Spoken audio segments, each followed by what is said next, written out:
Hey, what's up, y'all? Thanks for coming back for another week. Today I'm going to be mixing up some brown liquids and spraying and praying and talking about winterizers. Now, don't forget, lawn care boot camp training is still on sale. And then I know some of you got a little preview of a pack that we released last week, a double dark pack that sold out in like 2 hours. Now, if you happen to miss out, I'm sorry about that, but we got another opportunity for you. We have Winterizer Packs limited to the first 500 customers. I did a really fun pitch video over on the Yard Mastery YouTube channel. If you want to check that out, I'll give you a link in the description below. And they do come with the really cool stickers, little empties, do some cocktails, and those magnets everybody loves.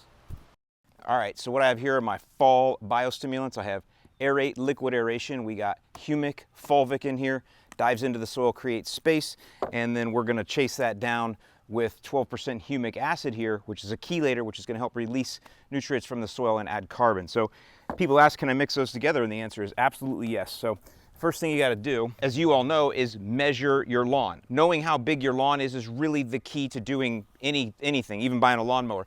This area here is 2,000 square feet, and I'm using this because it's gonna make things super simple for us. So remember, we're doing a 2,000 square foot area, and this method I'm gonna show you here, I recommend that you use it for areas about 2,000 square feet, no bigger. Now, this is another reason why we have this nurse tank. This nurse tank is gonna give us time. Each one of these at 6 ounces per 1,000 square feet, which is, they can both be sprayed at that, will cover 5,000 square feet. Well, if you were to take and just put that in there direct like that, number one, that's not mixing them together, but then, which I know you guys want to do, but number two is you wouldn't have enough time. You'd have to be running pretty fast to get 5,000 square feet done with that hose and sprayer. So what we're going to be doing here is giving ourselves the ability to mix, but also giving ourselves more time. So aerate, my rate is 6 ounces per 1,000. I have 2,000 square feet behind me, so I need 12 ounces of that. And then humic 12, same thing. 12 ounces of that.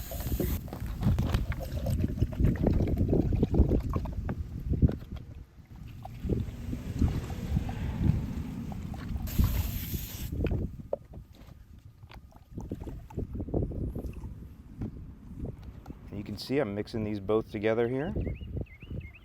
Aerate can be mixed with most things, actually. It's great for cleaning out lines and everything else. Just as it dives into the soil, it'll pull crap out of lines.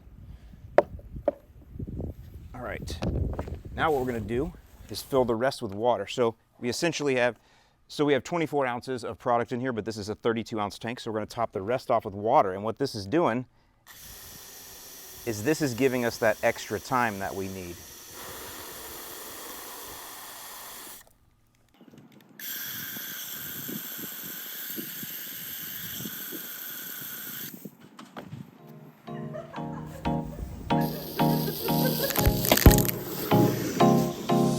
All right, now for you folks in Florida, we are definitely too early for winterizers, okay? If you want to know how you do things in Florida, I'll give you a link to a Florida ebook below because we're just so different than everywhere else. It'll help open your eyes to a lot of things. But if you're like in Georgia, Alabama, across that way over into Texas and north, then you're definitely in that zone for a winterizer, and it's going to be a little bit different depending on your grass type. I guess we should define winterizer here, right? So the technical meme definition of winterizer is this: your last application of the year.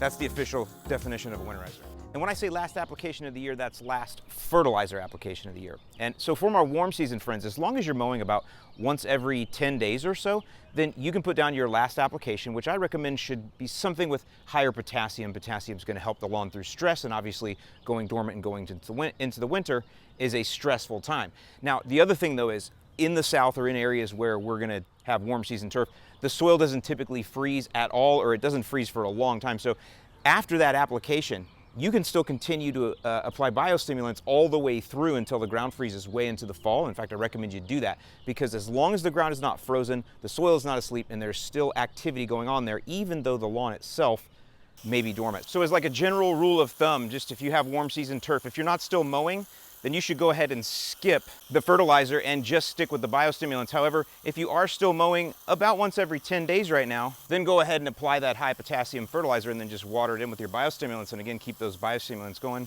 all the way through until the ground freezes. Pretty simple.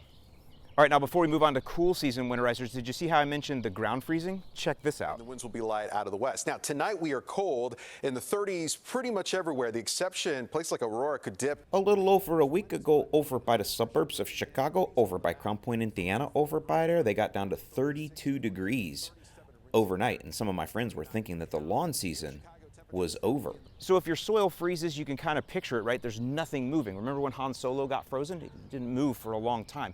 And so it's the same in the soil, but what happens is you will get these early reports of a freeze or a frost that's coming through. You put your jacket on, it feels like winter is here, but really that early frost freeze, you want to see what it actually did to your soil? Check out the data. And here is some data from the National Weather Service showing recent frost depth measurements in terms of inches below the soil.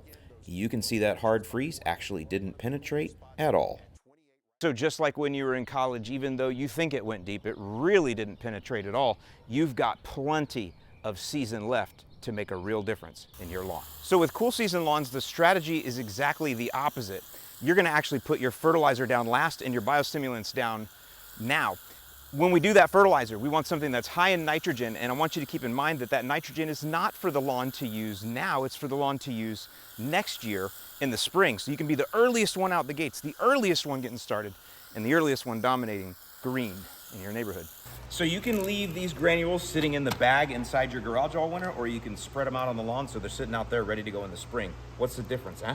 So for you guys with cool season lawns, you actually have a lot more time right now to kind of plan things out. What you basically want to do is you want to wait until the very last mow of the season. Now you'll know when this is. You'll be out, you'll have cleaned up all your leaves, there'll be a few left, maybe a little bit of cleanup sticks to pull out of the yard, and you'll look and you'll notice, hey, it's kind of grown a little bit, not much, but I'm going to give it one last mow to kind of clean things up. When you do that mow, and you know which one it is, right after, that's when you throw down your winterizer. And the reason you do that is, again, we don't want this for this year, we want this to sit in the lawn, get covered by snow, and then next spring, snow melts, washes it right in, shoots the lawn right out the gates. Now, if the perfect world exists, you'll throw this down, get snow the next day, and not see the lawn again until March or April. However, these are living things. We're at the mercy of nature and all of that, so it's probably not going to happen that way, and that's where hoping for the best comes in. Control your controllables, look at the data, understand what your weather patterns are holding, when historically you get snow, that type of stuff. Use your intuition from living in the area that you've lived in for a long time and make your best guess at when that latest point to get this down is, and from there, hope for the best. I'm Alan Hain, the Lawn Care Nut. Thank you so much for watching. Lots of resources down in the description below, and I'll see you in the lawn.